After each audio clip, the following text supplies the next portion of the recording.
UK begins to move to a new world, potentially and hopefully post-COVID, a lot of businesses will be considering getting back to work, and part of that will be a bit of a rethink about how to make the workplace safe.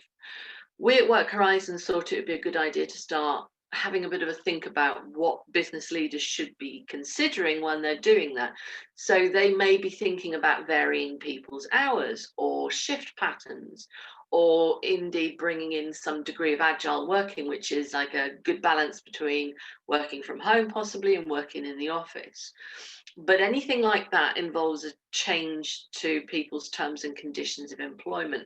So that's why it's a good idea to stop and think about that. And I wanted to invite along my colleague, Stephen Morgan, who is one of our Work Horizons associates. He's got a great background in employee law and approaching these situations. So hi, Stephen, thanks for coming. Hi, Joe. Just before we leap into action on this, what sort of experience have you had in terms of approaching these situations? I've had many and varied experiences involving consultation and negotiation processes. Most recently, I was the Global Employee Relations Lead on a very big change management program, which involved looking at employee benefits in over 60 countries globally. Wow. And finally, I've had a lot of experience of consultation specifically, where I've led collective consultation processes with trade unions and employee representative group members on large-scale redundancy exercises where unfortunately the company has needed to go through such an exercise. So Joe, I hope that gives you a useful introduction to my experience, and thank you for inviting me to the interview. So thanks, Stephen. That's quite a wide variety of experience that you've got. So let me ask you this. If we've got a business leader who's watching this conversation right now and they're contemplating making changes to terms and conditions, like what I mentioned before, you know, thinking about agile workplace and changing the balances or shift changes, that kind of thing, what sort of process or processes should they follow in order to make sure that what they do is a fair consultation? In other words, that they get it right. Okay. Well, Joe, in the UK, there are legal and statutory timeframes and employee threshold numbers that an employer would be required to follow if they're considering changing terms and conditions of employment, and also to ensure that what we call a thorough and meaningful consultation process is followed.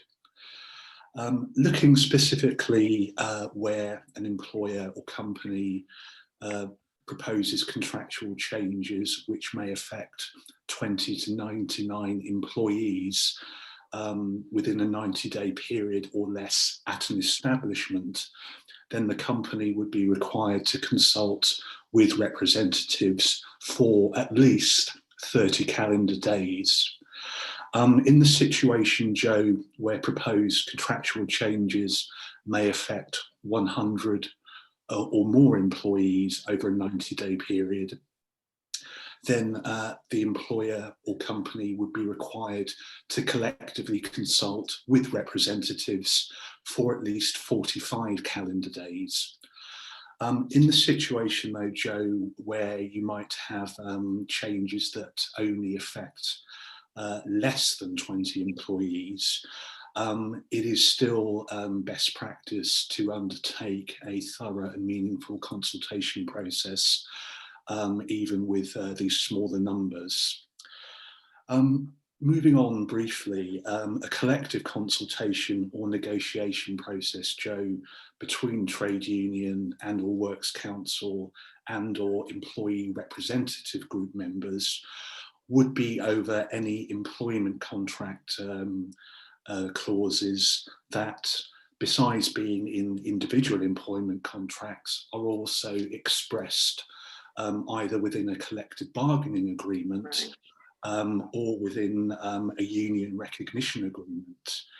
And in these situations where it might be a one-off exercise by the company, or it might be part of an annual negotiation process that is required under the terms of these agreements, the Works Council and or trade union representatives would typically, Joe, seek to increase or better these terms. Mm-hmm.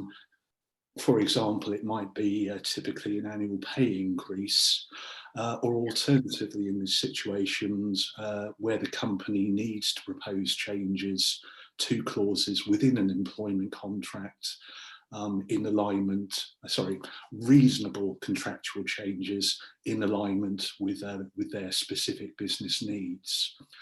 So, Joe, just to reinforce, a consultation process is where the company is legally required to consult with trade union, works council, or employee representative group members over any proposed changes to the employment contract, and as per the aforementioned threshold numbers and timelines.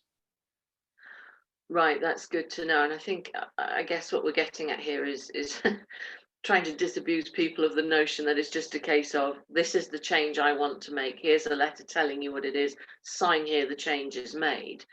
It's way more than that. And you hear the term thorough and meaningful collective consultation quite a lot.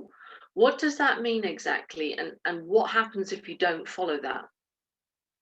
Okay. Well, Joe, a company will be required, as said, to consult with trade union, works council, or employee representative group members representing impacted employees over the proposed changes to the employment contract. In this situation, this is known specifically as collective consultation and should be facilitated as per the previously mentioned employee threshold numbers and timelines, so your 20 to 99 employees over a 90-day period, etc. Besides collective consultation, UK employment law also requires what we call thorough or meaningful consultation. It is not enough just to inform employees of a decision that may be taken. Employees are entitled to be fully consulted, Joe, over any proposed changes via their nominated representatives concerning their employment contracts. If companies or employers fail to collectively consult, the maximum compensation payable, Joe, known as a protective award, is 90 days pay per employee, and this would be ordered at the direction of an employment tribunal. Right, okay, that makes that pretty crystal clear. So aside from obviously the financially punitive effect of that, there's also quite possibly reputational damage that would happen as a result of that it would make absolute sense to avoid. But you mentioned something there I wanted to ask you about. Trade union, workers' council, employee representative groups, information consultation, communication, negotiation processes, are they necessary? And how do I get more information about those? And what employee groups are represented by these different types of groups? Okay. Firstly, yes, these processes and these groups do need to be involved, Joe, where required. And again, going back to the timelines and threshold numbers that we've already spoken about. And I've also detailed the penalties for failure to follow these processes. As a line manager, though, you should, so if I was a line manager, I would in the first instance speak with my human resources department or with a company legal representative. So, for example, that might be an employment lawyer that sits within the company legal team. And in doing so, I would need to seek their expertise and advice in how to go through such a process. And really important, Joe, to stress that this should be done in a timely manner, so that a thorough consultation process and the relevant stakeholders involved can be mapped out. To move on to the other aspects of your question, who sits in which groups depends on which employee groups, Joe, may be covered either by a collective bargaining agreement or, in the absence of this, a union recognition agreements. Such documents will specifically detail the employee categories and or employee groups that are represented by trade union or works council representatives. I have had, and we do have experiences, Joe, of situations where a company may not have a trade union or works council presence because there's been no need to have such a presence to date, or where trade unions and works councils may only cover some of the employee numbers and groups within a company. So in this situation, and again, going back to the thresholds and numbers that we've talked about previously, the company should set up an employee representative group. And this is usually undertaken via what we call an election process, where employees within the company are asked to nominate themselves for election to sit on the employee representative group, as per taking on the same duties as a trade union or works council member.